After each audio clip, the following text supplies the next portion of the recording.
Whoa, I did not expect to get a Saiba backstory with this week's episode of Shokugeki no Soma. It was something I honestly didn't think we would dive into. I figured we would get a little bit more with the characters like Arena, Soma, Aldini, Megami. I thought we were going to get more interactions with them.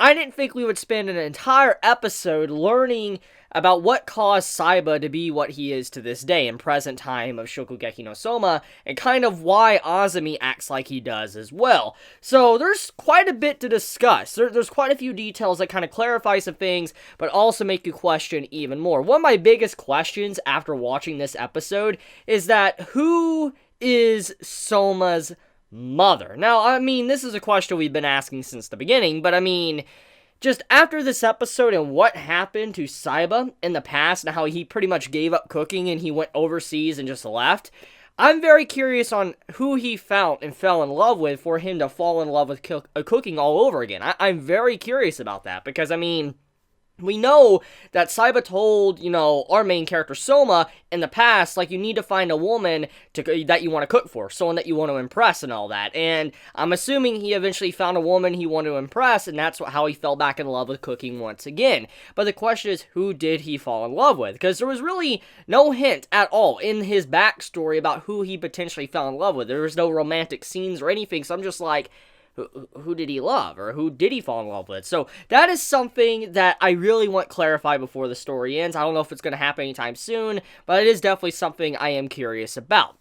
But okay, shelving that for now, though, let's talk about the backstory, okay? Saiba's backstory and what he went through.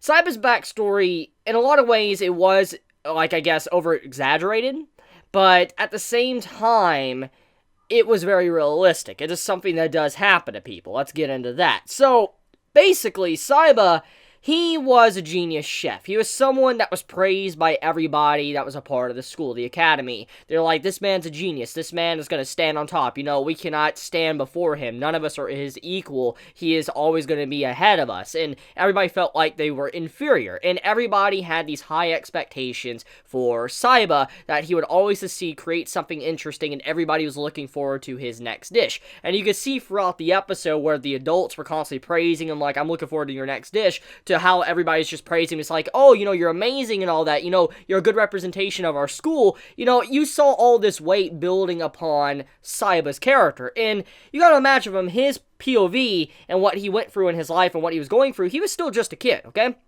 He wasn't an adult, an official adult yet, and he was having to deal with all this pressure, all of this strain, carrying the weight of his school and the reputation of chefs in general. He had to carry all this on his shoulders at a young age, and every time he cooked something that was miraculous, something that was just blew your mind away just because of how delicious it was, the people would say, what's next? And in reality, I can't fault the people, like the certain people are tasting Saiba's food saying, what's next? I can't put them down for that, because, that's just how people are. If you tasted something delicious, like this really good gourmet dish, and you saw the chef make, and you're like, yo, this is amazing, like, what could you make next? I'm looking forward to what you make next. That's what you would normally say, honestly, if you really did like their food. And because of how they reacted, or what they said to Saiba, it caused to where more and more weight continued to pile upon his shoulders to where he couldn't take it anymore. And eventually, he broke down. And his overall reaction and kind of how he fell out of love with cooking is something that does happen to people. For instance, too much of one thing is not good, or too much of one good thing is not good for you. For instance, if you eat too much cake, let's just, take a hypothetical or something. Let's say you eat cake every single day, okay? Let's say your favorite cake is, I guess, red velvet cake. You eat red velvet cake every single day before you go to bed, or middle of the day, whatever, okay? You eat red velvet. If you continue to eat red velvet, that's your favorite cake every single day, and you continuously do it, eventually that sensation, that love for it, is going to kind of dwindle. It's going to hit an all-time low. You're not going to be as enthusiastic about it to where you want to have cake every single day. And that's kind of what happened to Saiba, but much, much worse. It's an extreme part to that. For instance, the man, he was cooking every single day, which he still loved doing, but the thing was, more and more pressure built upon him because he always had to meet higher and higher expectations expectations, and eventually he just could not keep up anymore. He broke down mentally. He may be a skilled chef, he may be a genius, but he just could not continue any more further down the line of cooking because of just how stressed he was. He couldn't relieve himself, which that is something that we need to get into.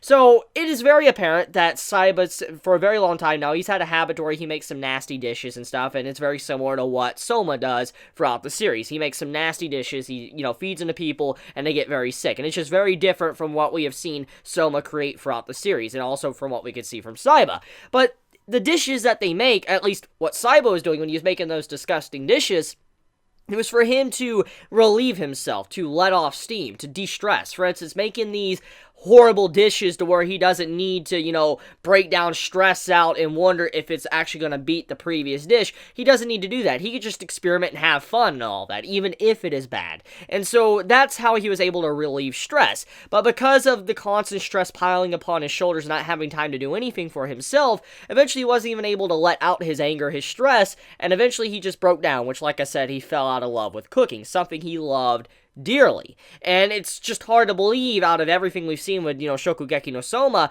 that Saiba would fall out of love with cooking. That's just something that would blow your mind. So, seeing what happened to him, and then the context of it, it's believable. It is exaggerated, but it is believable, and I do like his backstory. It's very sad, because that could happen to people. And, for instance, something like this could be very relatable to some YouTubers. Some YouTubers, when they make certain content, let's say they make an hour-long video, or they make certain animations, and usually when they make this certain episode or videos, whatever, they fear that they might not be able to live up to the expectations of their audience with the next video they release. I've seen a lot of animators, fall victim to this throughout the years of, being a YouTuber and, watching YouTubers. I've seen this personally, and so I feel like what happened to Saiba is realistic, but at the same time, I understand that not everybody's going to really understand that. But okay, so let's talk about what happened to change the man. So, one of the big parts about him that really changed was when he decided to do a 50v1 Team Shokugeki. Now, this was already mentioned, an episode or two back, but we finally get to see exactly what happened and what Saiba did. He did it all by himself and whooped everybody in the Shokugeki. And in a lot of ways, the way he acted in that scene, he was definitely trying to relieve stress. He was getting a lot of stress at that point, and eventually he just reached his boiling point. He realized how much stress he had on his shoulders, and he just reached a boiling point to where he just started demolishing everybody, and that's where he truly stepped away from everyone else. And that's where it began to where he fell out of love with cooking. And his style, what he did, was just complete and utter savage. It's like this man pulled a Gordon Ramsay. Like, what he did, being called the demon and all that, putting people down, saying, just get out of here, you need to quit if you can't, make me a dish, if you don't give me a dish. So that's some pretty savage stuff from, Saiba. But okay, so Soma finds out the truth about his father and kind of the reason to why Azumi acts like he does.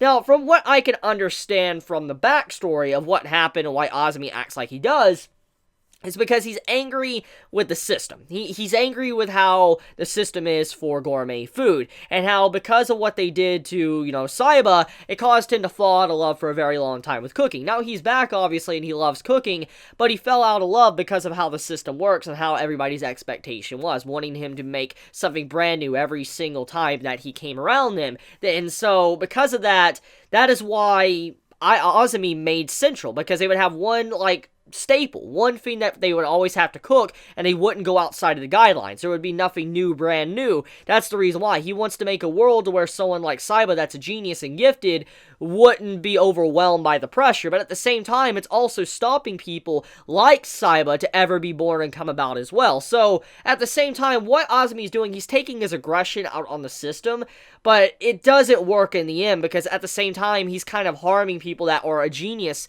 like Saiba, that are stronger-willed. For instance, Soma, he's a perfect example of that. And that's kind of what the main message of the flashback was trying to show us, that even though it's very apparent that Saiba is way beyond beyond Soma's skill level as a chef. Like, there's just no way that Soma is near him at this moment. At the very least, we do know now that Soma is definitely thicker-skinned. He is able to deal with a lot more pressure and handle things in a different way than his father never could. And that was the big point of that story, and how if Soma was in Saiba's position and what he was going through, most likely Soma would have worked through it and he would have overcame it and become a better chef. He wouldn't have given up on being a chef. And I feel like that right there really just shows the core differences, but it makes up for the fact that it's very apparent that Soma isn't as good as Saiba as a chef. But that's about it when it comes to the episode. That's the entire message of what it was about, and I gotta say, pretty good stuff overall. I just like the way the backstory was done.